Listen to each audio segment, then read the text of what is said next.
from around the globe in sold-out arenas and humble churches, from out on the streets to your screen.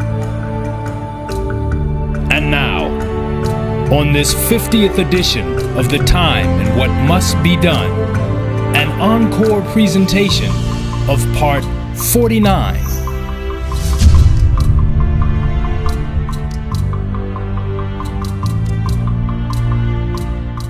Greetings to you. I am Minister Louis Farrakhan, National Representative of the Honorable Elijah Muhammad, that great preacher of freedom, justice, and equality to the black man and woman of America and the Western Hemisphere, and to the aboriginal people of the earth, the eternal leader of the nation of Islam, and a warner to the government and people of the United States of America, and a warner to the nations of the earth. In last week's broadcast, remember that Abraham Lincoln wanted to separate black people and give them a place outside of America and aid from America in helping us to go for ourselves.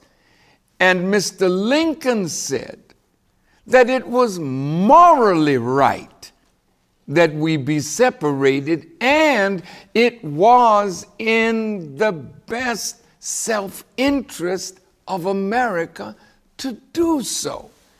And what he was looking for then was those strong men and women in government who would recognize and have the will to do this. As it was then, so it is now. In fact, it is more morally correct that we be separated. In fact, it is more in America's self-interest to help us to go for self. So if you have any moral sense of what is right, what is judicious, what does moral mean? Moral means it is of or pertaining to or concerned with the principles or the rules of right conduct, or the distinction between right or wrong, ethical or moral attitudes, expressing or conveying truths or counsel as to right conduct, founded on the fundamental principles of right conduct rather than on legalities, enactments, or custom. Here again, Lincoln, the 16th president, is linked to the moral sense of the third president, Thomas Jefferson. In his mind, it was morally correct to send the slaves out and let them go free. And it is in our self-interest, Lincoln said, to do that. Here are two presidents that were overridden by a majority opinion. Thomas Jefferson could not get the founding fathers to agree with the morality of what he was saying, and they couldn't see their self-interest and the long-range good to their children in the morality of what he was saying. And neither could the people in the time of Abraham Lincoln see the moral sense and the self-interest of separating the black from the white. Lincoln said, "Party operations at present only favor or retard colonization incidentally. They don't favor it fully, but incidentally and incrementally. Now look at this.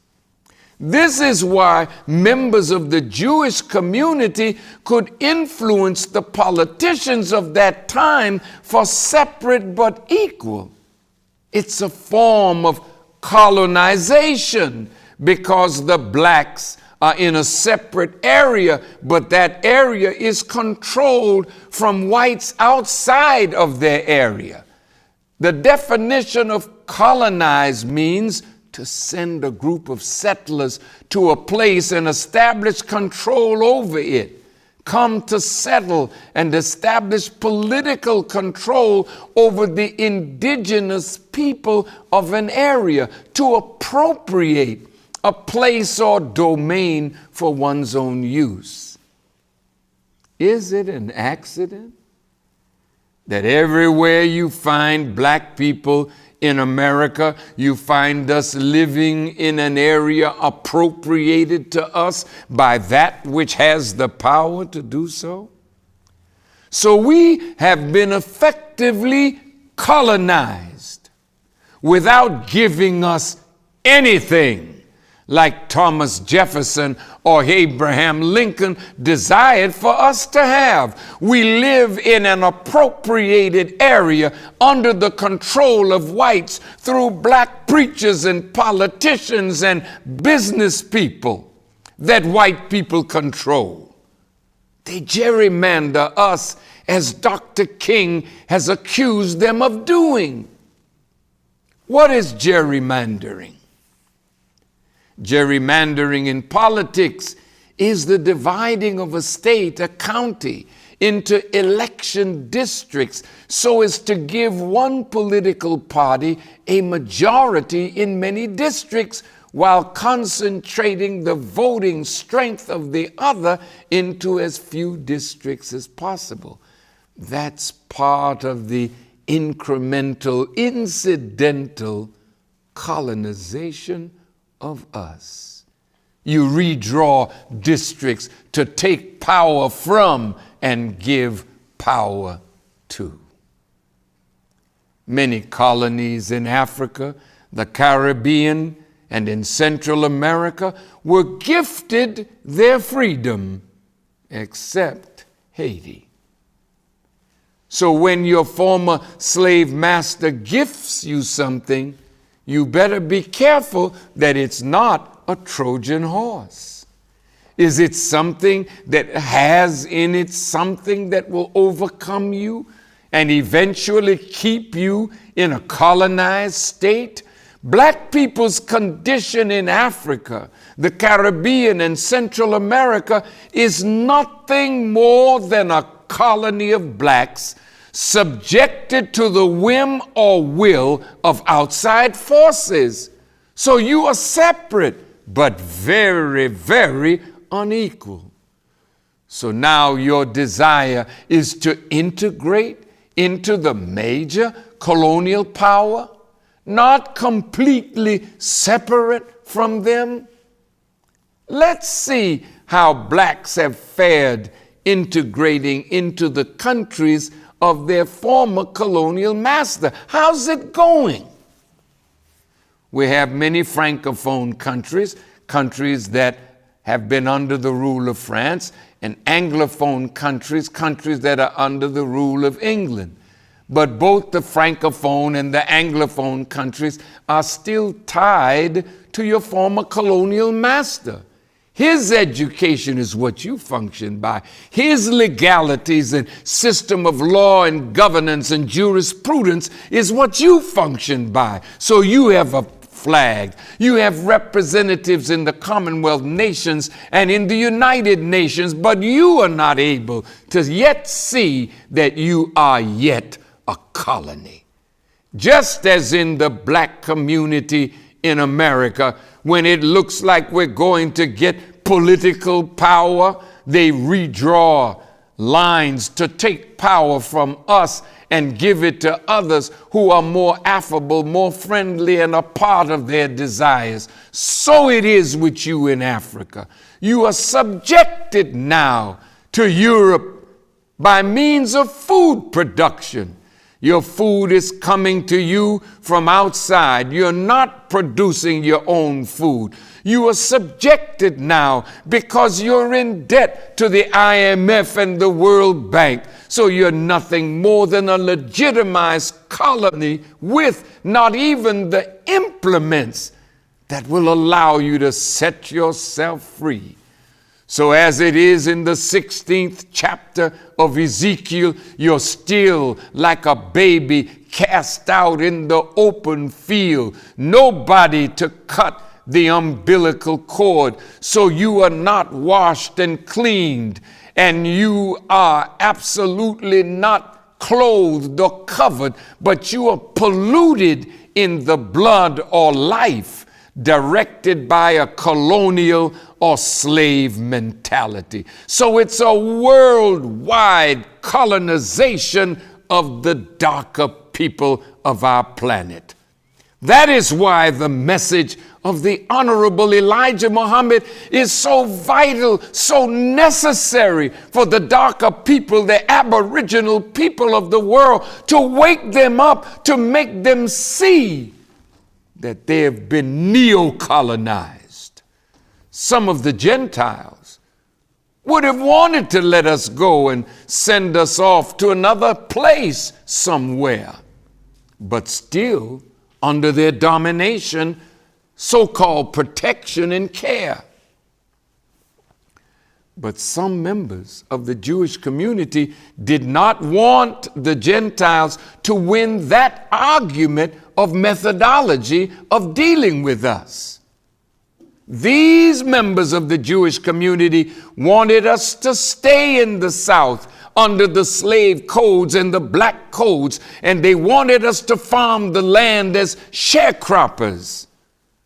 But the Jewish influence in the South politically through cotton is what kept us tied down. But also by their influence, they also guided the Gentiles as well. So to help our people to see and fulfill this prophecy, quote, "And the Gentiles will come to the brightness of thy rising." In the 60th chapter of Isaiah of the King James Version, look at what it says. "Arise, shine, for thy light is come, and the glory of the Lord is risen upon thee." It's talking about you and me, brothers and sisters. In the second verse, "For behold, the darkness shall cover the earth, and gross darkness the people. But the Lord shall arise upon thee, and his glory shall be seen upon thee. And the Gentiles will come to thy light, and kings to the brightness of thy rising. Lift up your eyes round about, and see, all they gather themselves together, they come to thee. Thy sons shall come from afar, and thy daughters shall be nursed at thy side." Our talk today of salvation are beginning to stimulate Gentile support. And by Gentile, we mean non-Jewish whites. And some small Jewish support is also coming to us, while at the same time there's very virile, terrible Jewish opposition with some of their Gentile friends.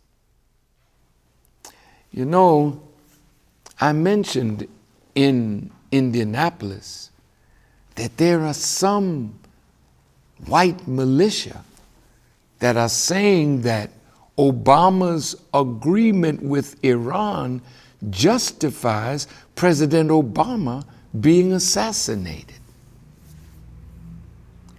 I respectfully warn you, America, that if President Obama is harmed, our people, along with many other people, will rise up in reaction more than those who rose when Dr. King was assassinated. It will cause the military forces of America to put us and others down with great force. It will stimulate division among blacks, whites, Hispanics in all branches of law enforcement. It will turn even members of the armed forces against their government if you harm President Obama, one whom the majority of Americans have elected to be their president. Then there is no hope for the little black or brown man or Native American or poor whites to get equal justice under this present power construct. This brings us back to the words of the Honorable Elijah Muhammad that we should separate, that America should look after us in a separate state or territory for the next 20 to 25 years until we are able to produce our own needs. Now, regardless of what you may think of the politics of the situation, it was the Honorable Elijah Muhammad that advised us to take his program and put it before the Congress of the United States, because ultimately we are going to be such a troublesome species of property that the Congress itself is going to have to rule on something like this: take the Muslim program before Congress. A man named Justin Smith Morrill, a senator from Vermont, is most widely remembered today by the Morrill Land Grant Colleges Act that established federal funding to establish many of the public colleges and universities, which later in a second Land Grant Act included the HBCUs. Mr. Morrill was one of the founders of the Republican Party. Now, the first Morrill Act of 1862 funded educational institutions by granting federally controlled land, 30,000 acres, to the states for them to develop land-grant colleges. The mission of these institutions was to focus on the teaching of practical agricultural science, military science, engineering, and it was designed to meet the needs of the Industrial Revolution and the changing social class. The purpose of the land-grant colleges was, without excluding other scientific and classical studies, it included military tactics to teach such branches of learning as are related to agriculture, engineering, and the mechanic arts, in such manner as the legislatures of the states may respectively prescribe in order to promote the liberal and practical education of the industrial classes in the several pursuits and professions in life. The second Morrill Act of 1890 was the basis for the creation of the HBCUs. This is very important to understand why blacks were Republicans, because from Abraham Lincoln and the Emancipation Proclamation, black folk felt obligated to the Republican Party and to a man like Justin Morrill from Vermont, a New England state, who saw the plight of black people, that they needed education and we needed land. We just want us to understand where land grant colleges came from, because when somebody can grant you land, they can take it away. And right now they're taking back some of the land because we are not using it in accord with its original purpose. Those intelligent political leaders understood that something had to be done about our presence and condition. These land grant colleges that were thought of for black people, that says something. They already know that this is a people that are here. They know that something has to be done with and for us. And that's what makes the words of Thomas Jefferson so important. James Monroe and others setting up Liberia in Africa was an experiment. Abraham Lincoln appealing for us to be separated. These land grant colleges were designed to prepare black people ultimately to go somewhere and do something with what they had learned. We were to be separated either in Central America or to Africa, but they were preparing us to be able to do what? To do something for self. There are 18 historically black colleges and universities that are land grant colleges that were given land. But are any of these colleges using the land to develop agriculture and to teach the students how to farm, how to grow food, how to protect the seeds, how to create markets for what they produce? In a speech delivered by Dr. Martin Luther King Jr. at the National Cathedral in Washington, D.C. on March 31st, 1968, 4 days before he was assassinated, he addresses the historic deception of blacks and land ownership. So these words of Dr. King, in our humble judgment, are more important than his celebrated "I Have a Dream" speech, because these words represent the evolution of his thought processes that led to his assassination. Dr. King said 4 days before he was assassinated, listen to his words. In 1863, the Negro was told that he was free as a result of the Emancipation Proclamation being signed by Abraham Lincoln. But he was not given any land to make that freedom meaningful. It was something like keeping a person in prison for a number of years and suddenly discovering that the person is not guilty of the crime for which he was convicted. And you just go up to him and say, "Now you're free." But you don't give him any bus fare to get to town.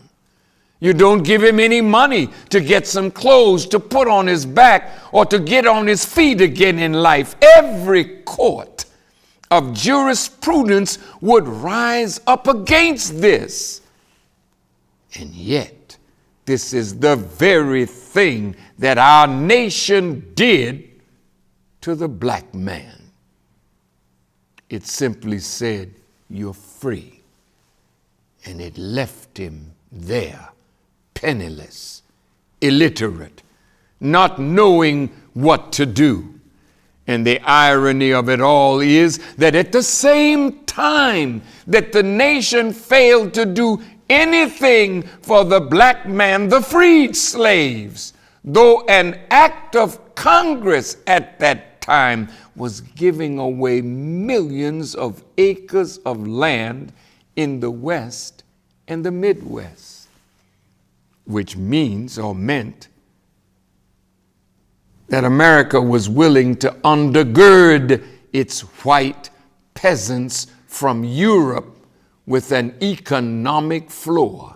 But not only did it give the land, it built land-grant colleges to teach them how to farm. Not only that, it provided county agents to further their expertise in farming. Not only that, as the years unfolded, it provided low interest rates so that they could mechanize their farms. And to this day, thousands of these very persons are receiving millions of dollars in federal subsidies every year not to farm.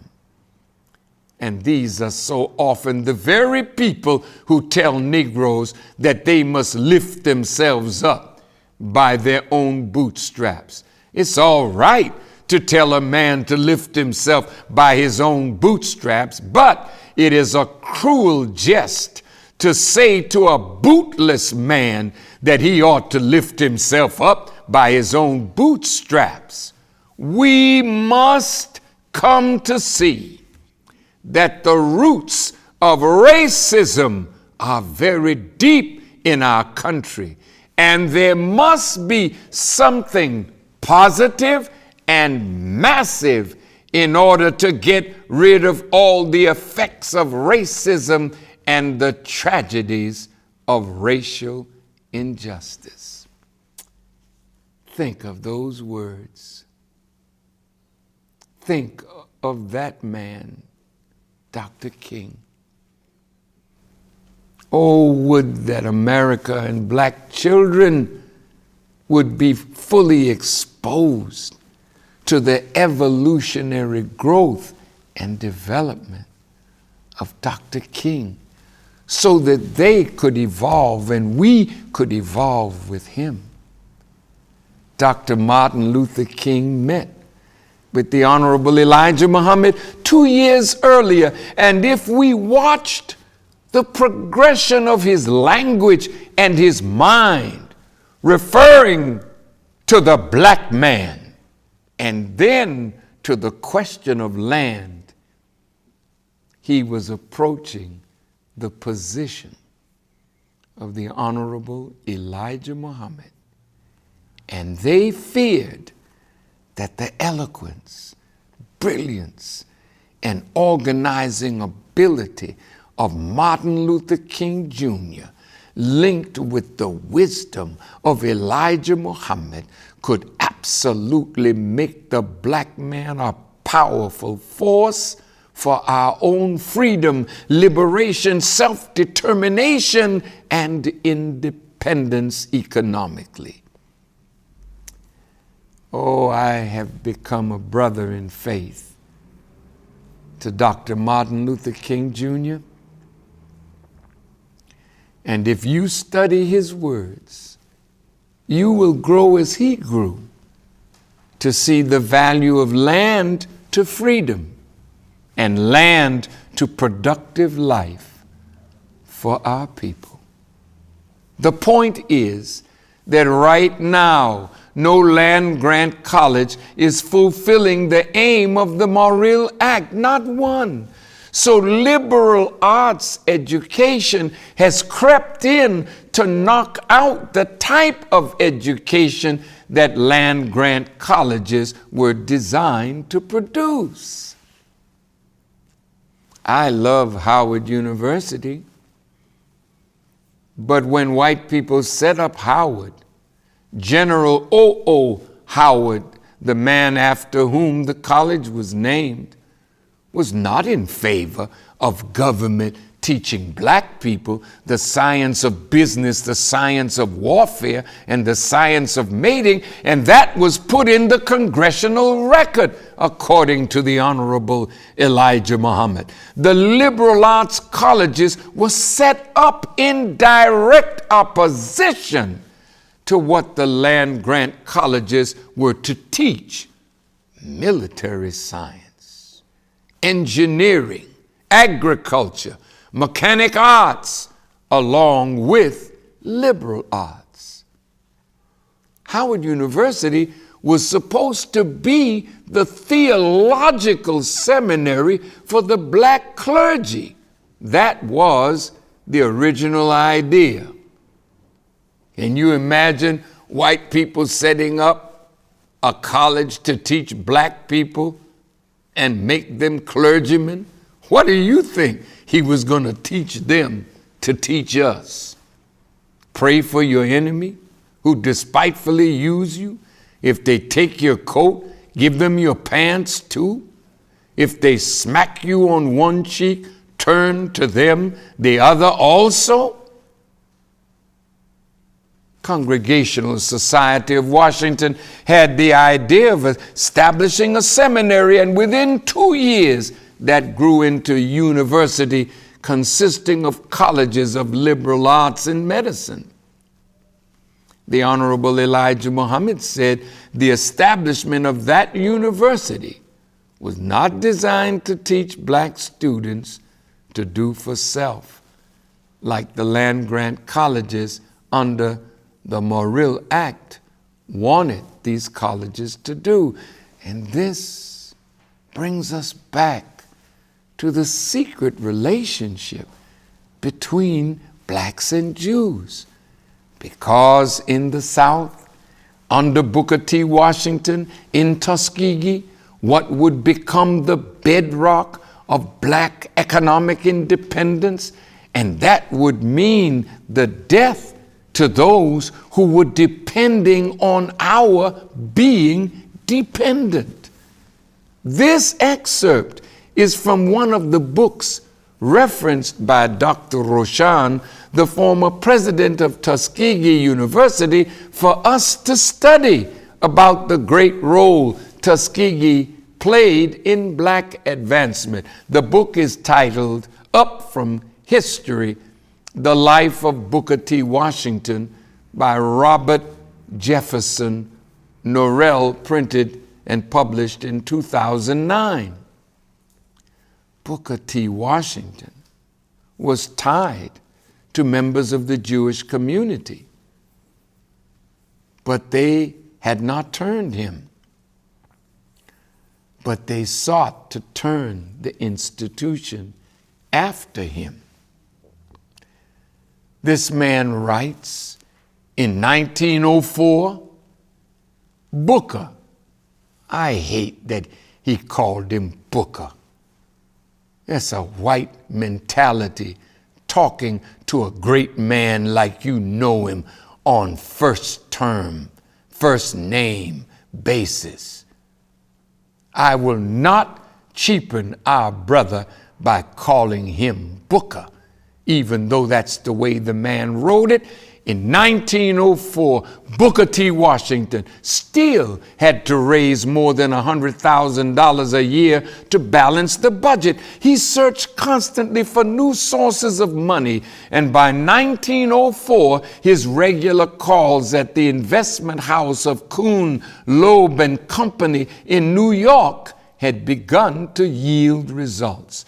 Jacob Schiff, the firm's leading partner and second only in influence to J.P. Morgan among financial capitalists in the United States, contributed to Tuskegee and later gave Booker T. Washington a substantial amount of money each year to distribute among 10 smaller industrial schools that Booker T. Washington deemed worthy.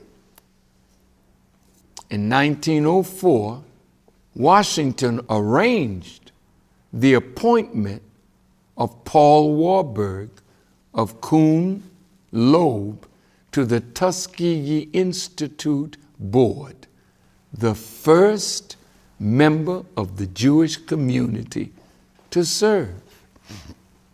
I'm going to break into the quotes from this with these words. Paul Warburg was one of the architects of the Federal Reserve Act. Warburg and his brother Felix became significant contributors to the school, and their involvement enabled Tuskegee soon to count among its supporters bankers named Seligman, Goldman, Sachs, and Lehman. I break away a moment to say that these bankers moving in with the little bit of money that they gave to Washington because he needed it to begin to do his work, but they needed to begin to try to gradually take control of the direction of Tuskegee Institute. Look at how Paul Warburg on Jekyll Island off the coast of Georgia with the Gentiles formed the Federal Reserve Act that became law in December of 1913. And from that act in 1913, when America was a little more than $1 billion in debt, now because of the Federal Reserve, we are now $17 trillion in debt. What is the point we are making? The point is, quietly, our enemies come and make us believe they're benefiting us, only to guide us and take us away from our aim that what we do will contribute to their self-interest. I can say right now that Tuskegee is not altogether following the principles of Booker T. Washington. It has gone more towards liberal arts, more toward those courses that would make us try to fit in the framework of American society, which means that we would come out of the university only to beg white people for a job, while Booker T. Washington was interested in our coming out, creating a job, creating a business, creating employment for ourselves and our people. Now, even though science is taught, agriculture is taught, it is taught in a way, unfortunately, that we may come out and yet not be as productive as we could be. The generosity of Mr. Schiff and the Warburgs rewarded Booker T. Washington for having overcome insensitivity, if not outright anti-Semitism that he had manifested earlier. Stop. Stop.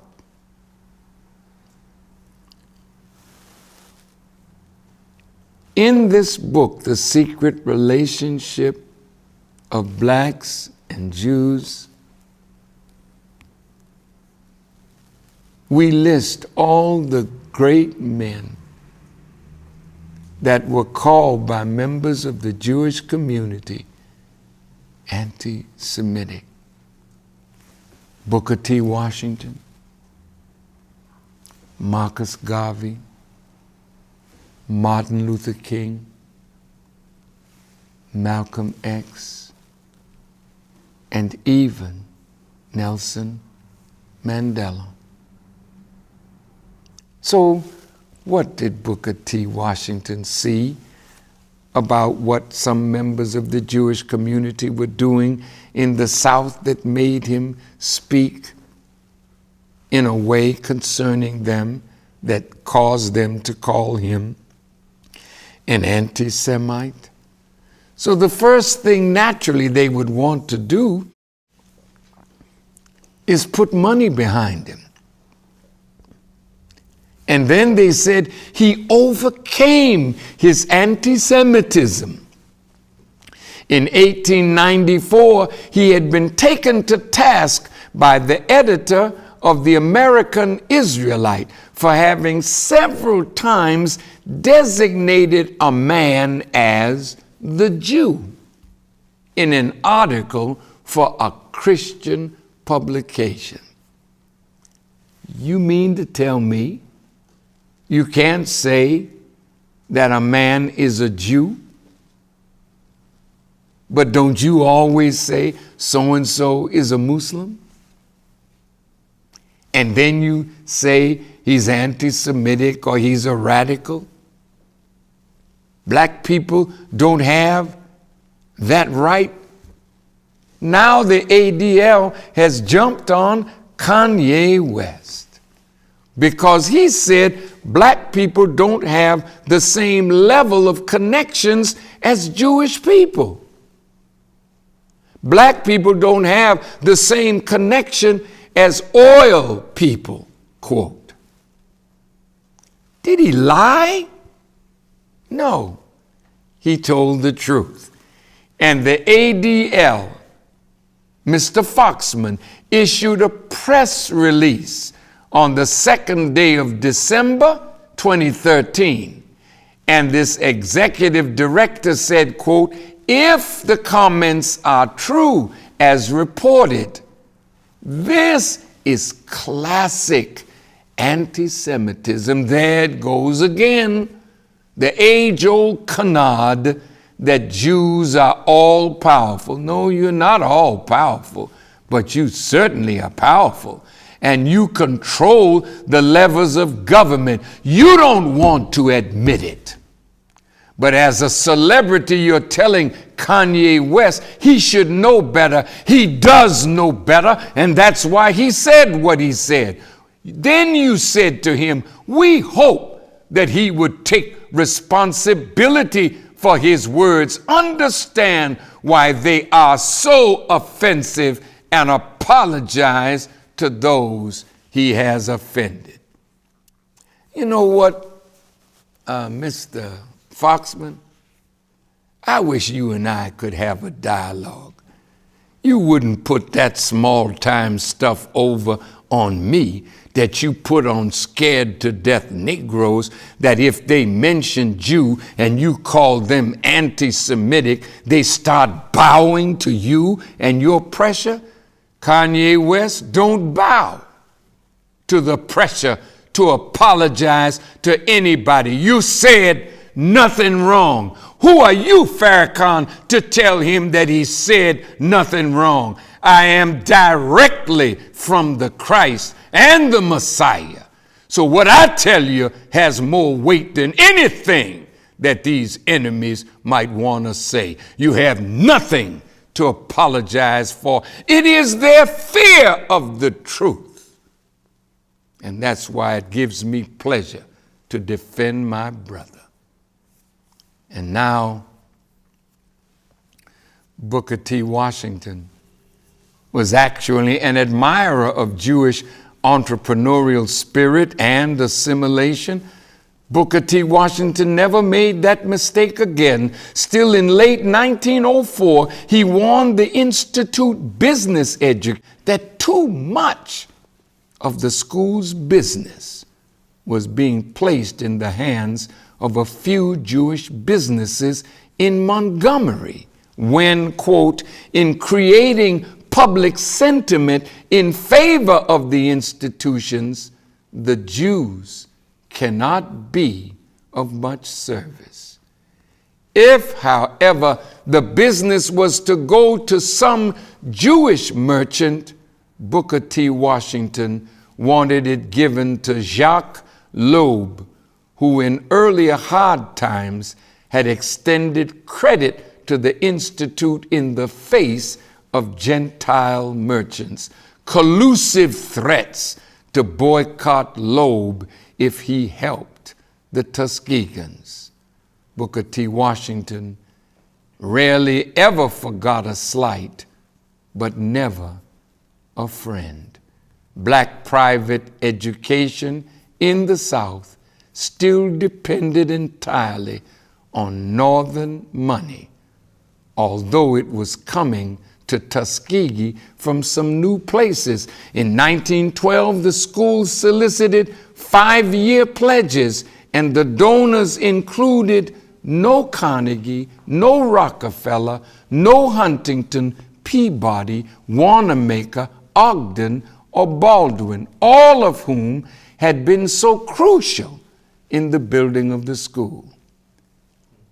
About 1/5 of the money still came from Boston, chiefly from the Mason family. The influence of money slowly eroded the principles that Booker T. Washington established Tuskegee on.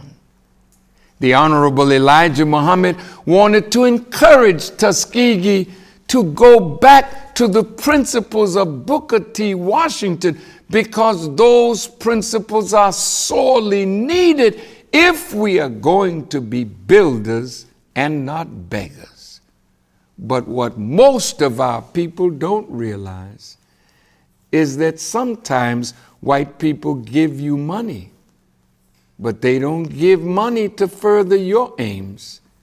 They give money to ultimately gain control and redirect their aim to that which is more beneficial to them.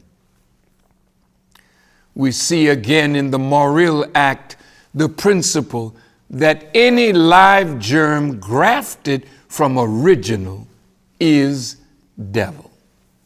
The Morrill Act establishes land-grant colleges. All these peasants, white folks, people that are coming in from Europe are getting land, and they are expanding America westward. The Homestead Act was enacted into law in 1862, and for 300 years, billions of dollars worth of American lands were granted to whites alone. Other huge blocks of land were sold to whites for only $1 per acre. Federal programs like the Preemption Act of 1830 and the Mineral Leasing Act of 1920 and many state programs were used to confiscate Indian land to give it to Caucasian settlers. The Homestead Act is probably the most rewarding affirmative action program American whites have ever given to themselves. Beginning in 1865, the year we were so-called set free, given the promise of 40 acres and a mule that we have never received, 250 million acres of land were given away to white families, many of whom had actually participated in the Southern Confederate Rebellion against America. Think about that. As many as 640 free acres for each white family, each acre being about the size of a football field, simply snatched from the Indians and given to whites. This is from a book titled How White Folk Got So Rich. Now, in that scenario, what does America do with the blacks? You allow us to have land-grant colleges, but will you teach us agriculture? Will you teach us military science? Will you teach us engineering and other useful skills to produce real wealth? Tell me, how do you take people away from real wealth production? When you give a man land and you give him the means to work that land and the knowledge of how to farm and develop products from that land, you are giving them the means of the production of real wealth. But if you want to take real wealth from them, you have to take from them the thought of land and the love of the land. So, the enemy wanted to teach us to serve them. So they took us away from the love of the land, from the desire to own the land, from the desire to produce products from the land. It's that transgenic process all over again. The enemy creates a theology school, the way Howard started. Many of the HBCUs started as theology or Christian schools. So give the black one and keep them from getting into real wealth production. You start introducing them to liberal arts, and everything that was given into liberal arts began to destroy the very meaning of the land-grant colleges. Mr. Joel Spingarn, with whom W.E.B. Du Bois and others united to form the NAACP, injected the poison of non-economic liberalism into the black leadership. And when W.E.B. Du Bois died, he died in Africa, gaining the history of black people, and he too was labeled as an anti-Semite. If you introduce this transgenic germ into an educational system that is designed to build wealth, then that transgenic germ of liberal arts was brought in, ultimately killing off the education in agriculture, in science, in engineering, as well as military science. And now you have a bunch of so-called Negroes that have all these degrees, none of which have been useful in creating real wealth for our people. Professional brothers and sisters, your education helps you to accrue wealth for yourself, but not be a part of wealth production for our people. They excluded us out of trade unions, like the largest union, American Federation of Labor, which was run by Samuel Gompers, where they had the motto, pardon the expression, never let a nigger pick up a tool. You can find that in The Secret Relation Between Blacks and Jews, Volume 2. It's like a germ that is mental, that you introduce into something that has already shown the capability of freeing you and granting you real production of wealth. Then you inject that in, and ultimately begins to erode and ultimately kill the idea of Booker T. Washington and independence. That same seed that you can inject into a natural thing that would alter the genetic makeup of that thing and then make it an enemy to the natural thing is what was done to us on an educational level. And that's why today it doesn't make any difference how many degrees we have. We have not yet been productive at all for the majority of our people. But the white Christian Mennonites in the Central American nation of Belize, with an 8th grade education, have wealth and are feeding, clothing, and sheltering themselves and feeding half of the nation of Belize of non-productive black people. Any live germ grafted from original is devil.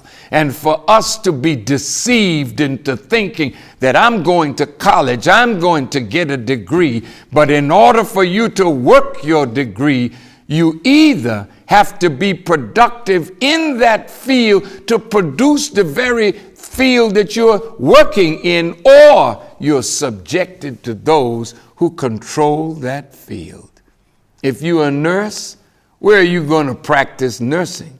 If you don't produce a clinic or a hospital, and the idea of producing is not in us, So our education is for the benefit of others, and if they have no place to put us, we are frustrated. Look how many college graduates are frustrated today. Look how many of us have graduated with master degrees and PhD degrees, but we are non-productive for the good of a people, but just for ourselves.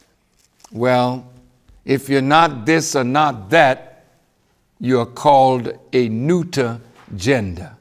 And the Honorable Elijah Muhammad called us a neuter gender. And in meaning neuter, you're neither male nor female, you are it. And that goes back to what Justice Taney was saying. We are not citizens. We are not human beings of equal stature. We are property. So these things we have to learn today. So in my conclusion, the synagogue of Satan, everyone that came to see that economic advancement was good for us was opposed. And if we mentioned you as Jewish, you say this is an anti-Semitic canard, classical anti-Semitism. Well, you're going to have to prove that, because our people soon will not be afraid to tell the truth. If the members of the Jewish community who are following the Babylonian Talmud know the value of the land, and their desire was to take us away from the land, that we would forever be dependent on those who know the value of what they're turning us away from. So you could see we have been turned away from the land, so that those who loved and know the value of land could increase their power and wealth on the land. The Honorable Elijah Muhammad said the greatest brainwashing was to take us away from knowing and appreciating the value of the ownership of land. They had to fight Lincoln and the Freedmen's Bank, the Freedmen's Bureau, and the Morrill Act of 1892. Morrill, a Republican, wanted to give land to black institutions of learning, to train us in agriculture, engineering, and military science, so that one day we would be able to go for ourselves. And this is why Booker T. Washington was a threat to them, more so than Frederick Douglass. Although Douglass was a threat, W.E.B. Du Bois was a threat, but they were a threat in breaking down laws and customs that would forbid us from entering white society on an equal basis. But both Frederick Douglass and W.E.B. Du Bois became serious threats, particularly Du Bois, when he recognized the value of land and Africa. Booker T. Washington was a greater threat, along with Marcus Garvey, along with Elijah Muhammad or Noble Drew Ali. Anyone who would take us back to the land would be a threat to those who did not want us to know the value of land. And so as I conclude, the Honorable Elijah Muhammad said, we should be free to teach our people and then allow them the freedom to vote on whether they wish to separate. We in the Nation of Islam must be free to teach our people that kind of freedom that we must have to go for self.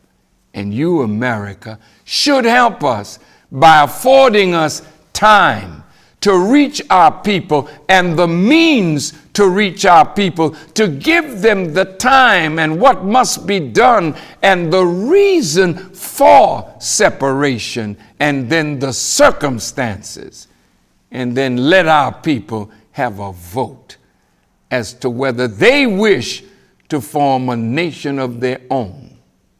Now, what must be done by government? You have a responsibility in this. You promised us the 40 acres. You never delivered.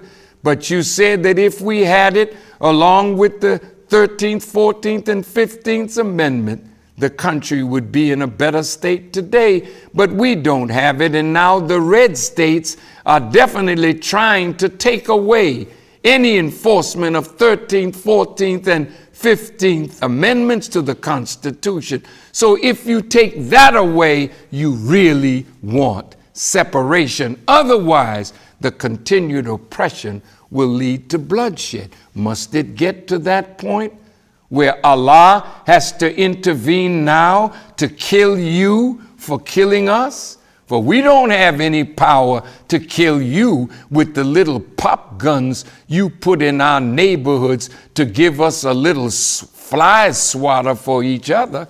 But you would never give us what it would take to wage war with you. So Allah, God, then, will have to intervene on our behalf. You have a responsibility now because this condition is not going to get better. So will you accept the responsibility? As Presidents Thomas Jefferson and Abraham Lincoln said, will we black people accept the guidance of Booker T. Washington, the Honorable Marcus Garvey, and the Honorable Elijah Muhammad, along with our liberal arts, to help us to develop and grow into independence? If you agree to do this, Almighty God, Allah, will extend to you His mercy and give you an extension of time. Dear black people, a warning to you. In the Nixon administration, they came to Elijah Muhammad and they offered him $1 for every dollar of wealth that the Nation of Islam had created under Elijah Muhammad's dynamic leadership. Some say our wealth was $40 million, some say $80 million, but the government offered to match us dollar for dollar. But guess what? The Honorable Elijah Muhammad said when he read what they offered, he told me there were too many strings attached, so he rejected it. I'm saying this to all of you who stand with me. They will not be able to turn me, but they will be working to turn those of you who come after me. And if they offer you anything, look carefully into it, lest the nation will no longer be tied to the principles that the Honorable Elijah Muhammad desired for us to make us an independent nation on some of this earth that we can call our own. Thank you for listening as I greet you in peace. Assalamu alaikum.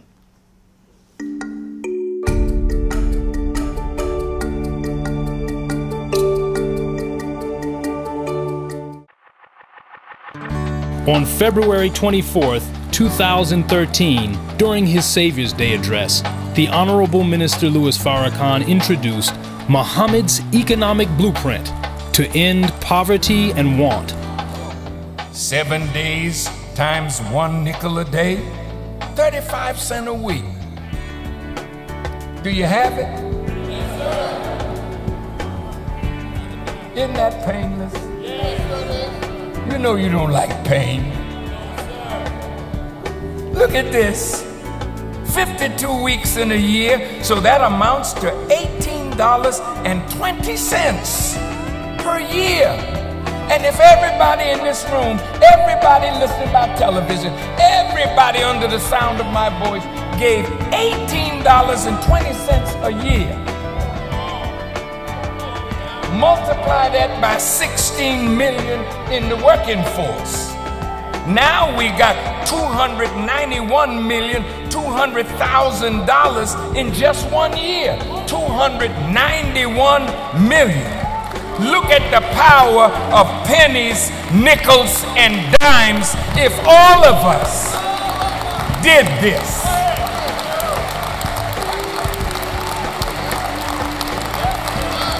Can you see the picture? Look, we want to do exactly as Isaiah the prophet said. They will rebuild the ancient ruins and restore the places long devastated. They will renew the ruined cities that have been devastated for generations. With your support of Muhammad's economic blueprint, we can obtain farmland, build industry, and create jobs for our people. Through pooling our nickels, dimes, and dollars, we can rebuild the wasted cities and provide a future for our children. To support Muhammad's economic blueprint, go to economicblueprint.org and register now. Are you in agreement with what we must do to end our poverty and want by accepting a program to put our nickels, dimes, and dollars together and make them work for us as a people? How many of you are in agreement? Would you just raise your hands?